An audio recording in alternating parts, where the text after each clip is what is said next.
আসসালামু আলাইকুম, ভালো আছেন কাকু? কাকু, আপনি এখানে কি করতেছেন? কিসের ওষুধ বেছেন?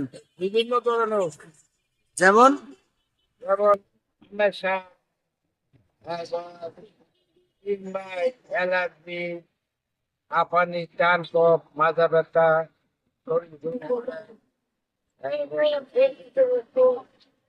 বাচ্চা বলে অনেক লোকের বহুত আরো অনেক প্রচলিত। তা আপনার এখানে কি কি আছে আমাদের একটু বলবেন? এই যে এইগুলা কি? এটা হলো এটা হলো এই, ইয়া গাছের চারা, অর্জুন গাছের ছাল। অর্জুন গাছের চারা। আচ্ছা, এটা? এই যে এটা? এটা হলো মনিরাজ ফুলের বীজ। এটা? এটা মনিরাজ ফুল। এই বড় এটা কি? এটা পেঁয়াজ। আচ্ছা, আর এই যে লাল লাল এগুলা? এটা হলো পাঁচটা পোলা মানে নজর বন্ধু, নজর পোলা, নজর বন্ধু। আচ্ছা, ওই যে দেখলাম এই যে বাটিতে, এটা কি? এটা হলো হরিণী বসতেছে।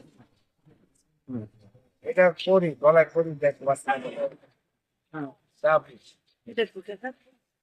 ওই মধু, হ্যাঁ? মধু, মধু হালুয়া চাপিস আছে। তা আপনি এখানে কতদিন এটা ব্যবসা করেন?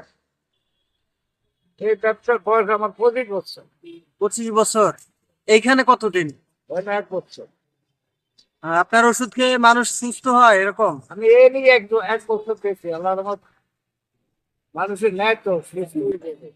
পরে সুস্থ হয়ে কেউ একটু ব্যথা কমলে আবার নিজে নেয়, আবার একটু কম পড়বে নেয়, নিয়ে ভালো হয়। এভাবেই চলে।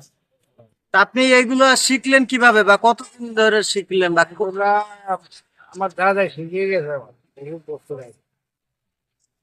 দাদা ক্যাপসুল শিখছে, আমি তো আর এত শিখছি। কিন্তু আমি শিখছি আমার দাদার থেকে।